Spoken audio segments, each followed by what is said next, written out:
kaYoweli esithi nihazule inhliziyo yethu kungabi izingubo zenu niguqukelele kuYehova uThixo wenu.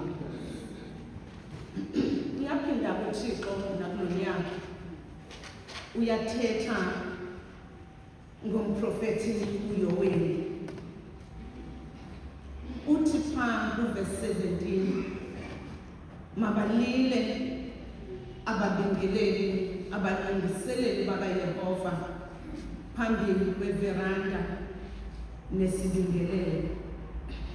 Umhlaba wakwaYuda ngokwale ncwadi kaYoweli ubutshabalala okanye ububethwe ngesibetho senkungu esinzima kunye nembalelo. Kwaba ne-drought pha kwaYuda, yashiya abantu bengenathemba, benoloyiko olukhulu. Ngoku ke uThixo uthi kuYoweli, kawuprofithe kwaba bantu abahlaselwe okanye ababethwe ngesisibetho se-locust. Ngaba bantu ilanga libalele latshisa yonke into, kwangabi khona manzi, kwangabi khona nento yokutya ngoba izitshalo ziyatsha zitshiswa ngeli langa.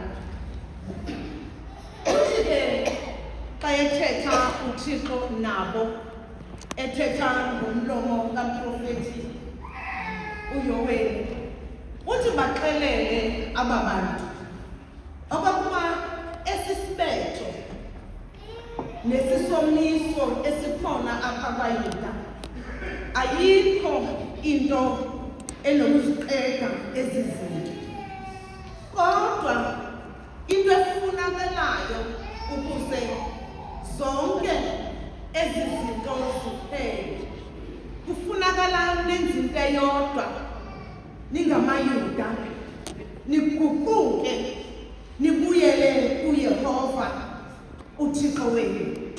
Ngoku ke njengoba ethunywa nguThixo uYoweli, ubuyela kuwo uYoweli kungathi uqala udibana nezikhulu zalapha kwaYuda uYoweli.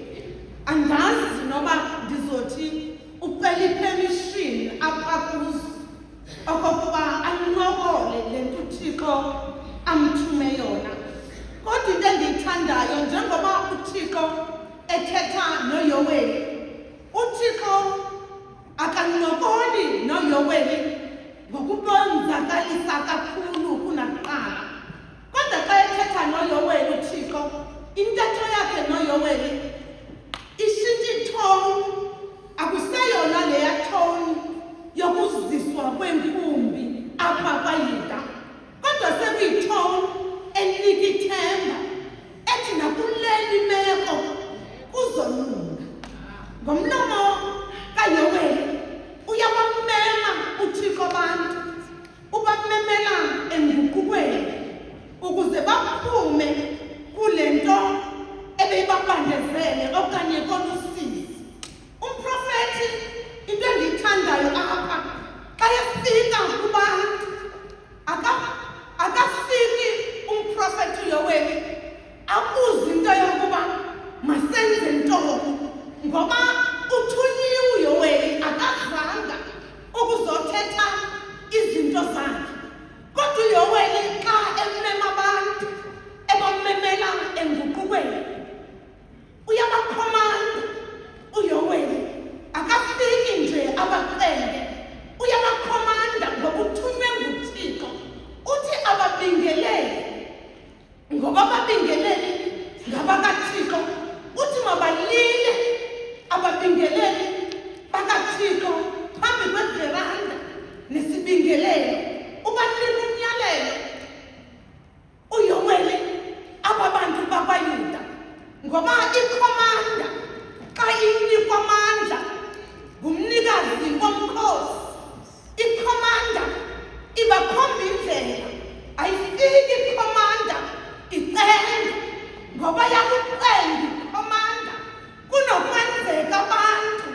baqonde evesi bayathandaza kodwa uthi uThixo namhlanje abababingelele mabangayi evesi ngoba ivesi enthi akunanto evesi. Uthi ababingelele mabebe phakathi kweveranda nesibingelele. Ngifuna uzenzele umfanekiso engqondweni okanye usebenzise le ndibano. Nansi iveranda ngasemva, nasi isibingelelo. Kodwa uThixo uthi ababingelele mabaye phakathi kwesibingelelo neveranda. Kutheni uThixo ekhipha ababingelele evesi ebathuma phakathi kwesibingelelo noveranda?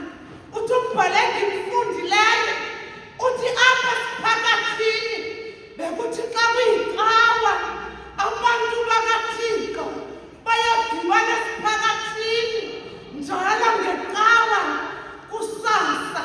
Yiyo ke le nto athi uThixo mabadibane phakathi nesibingelelo ngoba ikhona ingozi sichithe siye evesi sishiye abantu bakaThixo besifa phakathi kwesibingelelo neveranda kaThixo.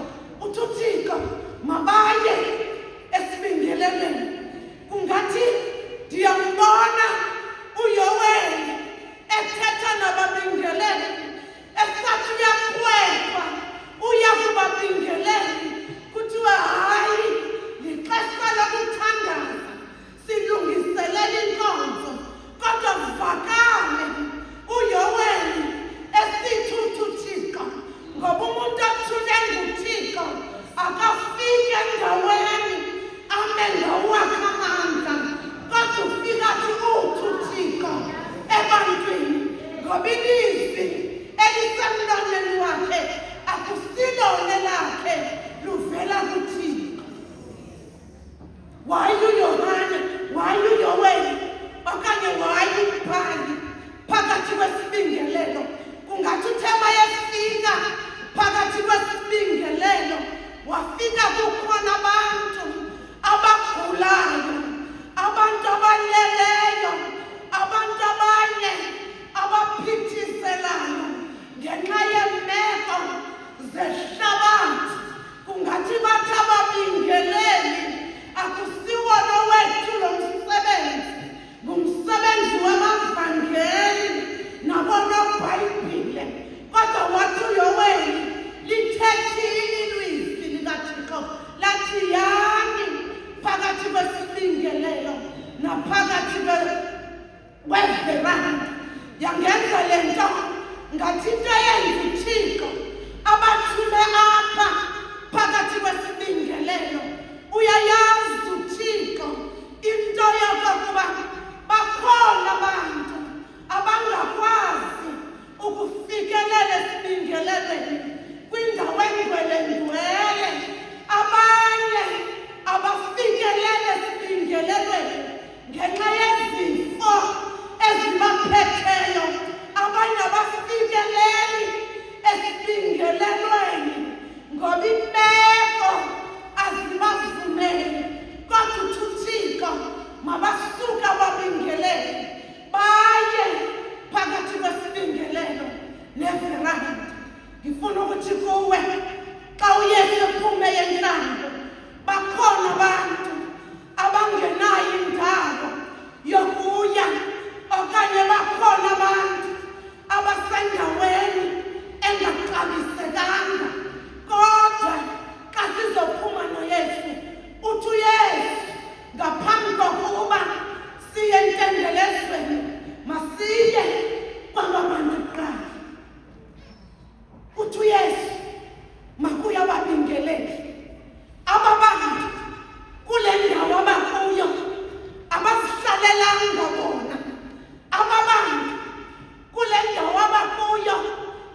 ngoba uThixo efuna ukubalungisisisa ngokunjengoba ethuma ababingeleli.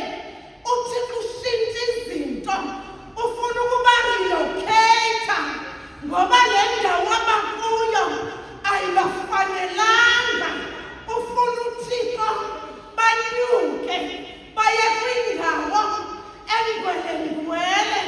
yiyo le nto kuke kwakrazuka ikhethini ngenye imini ukuba wonke umntu angene kuyo.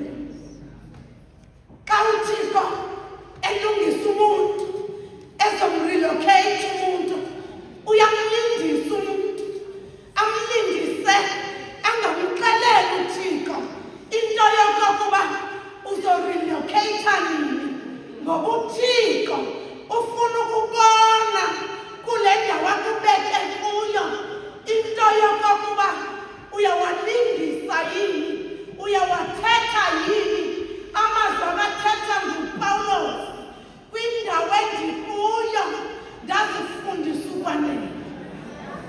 Uyasivavanya uThixo, usibeke esikalini uThixo, kodwa ngakujonga le rhamente athetha nayo uJoeli ihleli izinzile apha kwaYuda, izinzile apha phakathi kweveranda nesibingelelo. yenza le nto bakufika ababingeleli bawaxela amazwi kaThixo, wasuka uThixo wabarelocate ngoba kwindawo abebekuyo, iposition abebekuyo bekungesiyo iposition yomuntu owazana noThixo. Wabarelocate uThixo. uThixo ke xa erelocate umuntu akamrelocate physically, akamsusi kwindawo ethile ayombeka kwindawo ethile. Masithi umKristu uyarelocate, ithetha ukuthi le nto umKristu urelocate ngokomoya.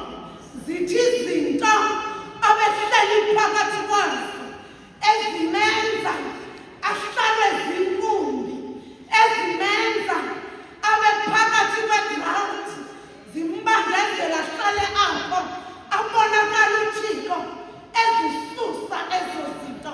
Our-relocating akusiko ukusuka endaweni ohleli kuyo physically, kodwa uThixo uyafika asuse inkumbi phakathi kwethu, asihlalise kakuhle, ngoba inkumbi zithi zakungena zifike zithathe indawo empilweni yomKristu.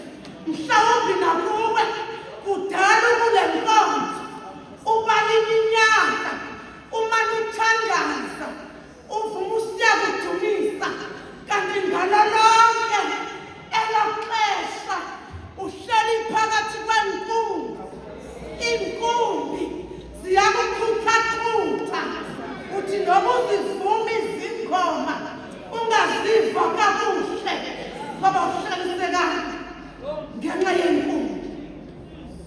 Abanye phakathi kwethu base baqonda into yokokuba ukuze ndingayiva le nto mandizamkele inkumbi njengomnye wethu.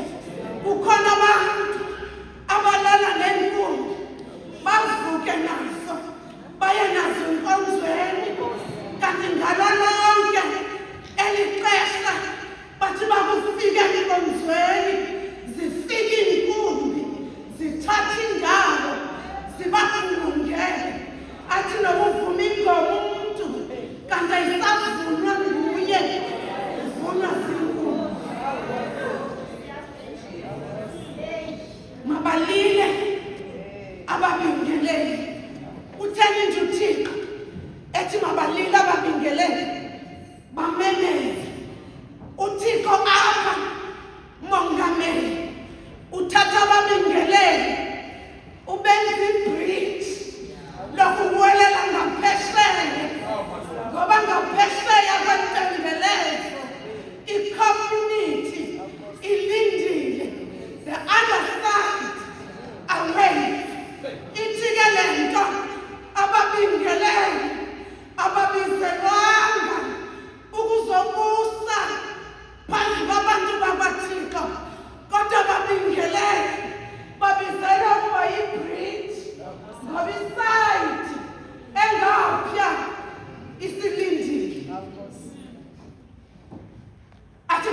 wayithetha kakuhle uMattheyu kwiTestamente entsha athi kubhaliwe wathi ungayihenda-hand inkosi uThixo wakho.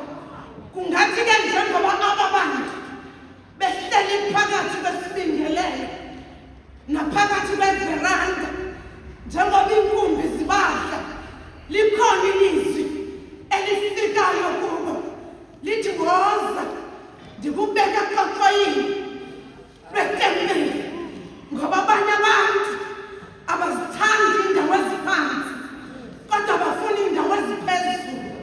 Abantu bavume ukuya eqoqoyini, kanti ngalo lonke eli xesha umtsholo ufuna ukusonzakalisa.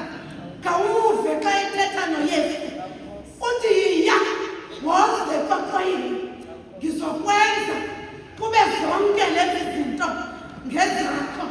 Kuyenzeka nalapha kuthi sakudliwa zinkumbi, xa sifuna ukuzibaleka afike umtsholo asithembise izulu nomhlaba. Umtsholi-ke akezi edlakadlaka kuthi.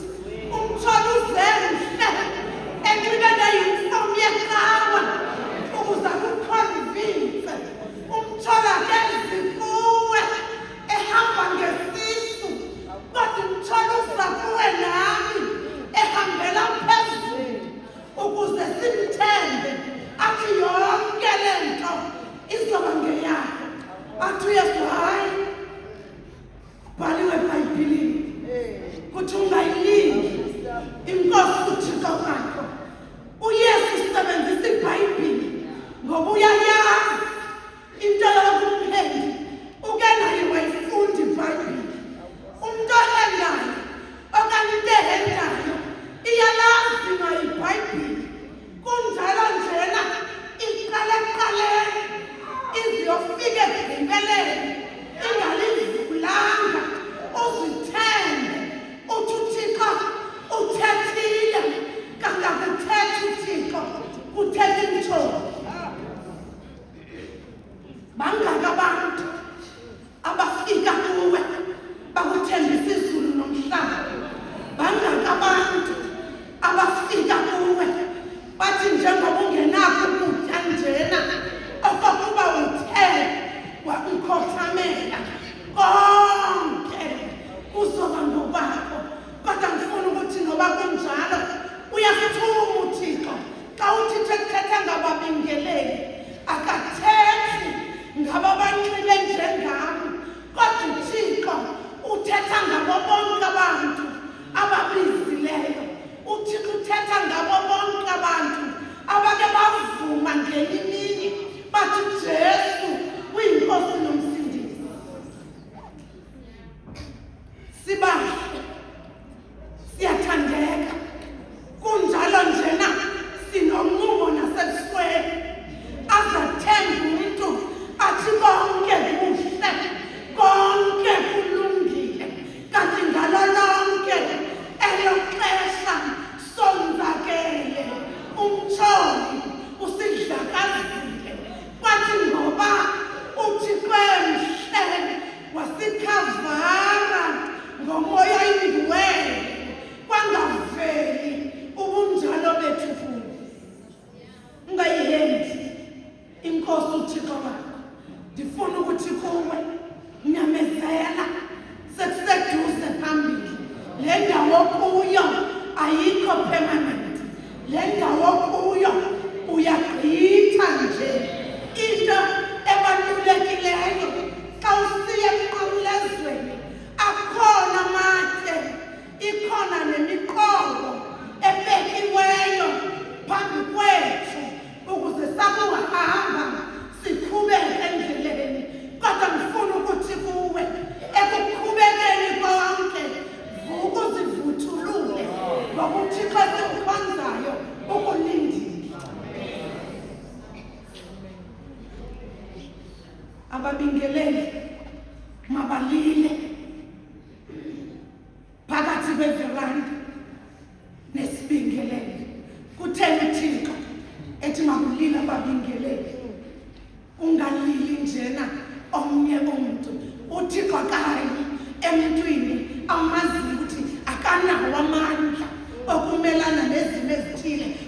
uThixo usebenzisa ezizinto ziwiki ukuze kungavela wazamandla, kodwa kubonakala uThixo ephuma phakathi kwabo.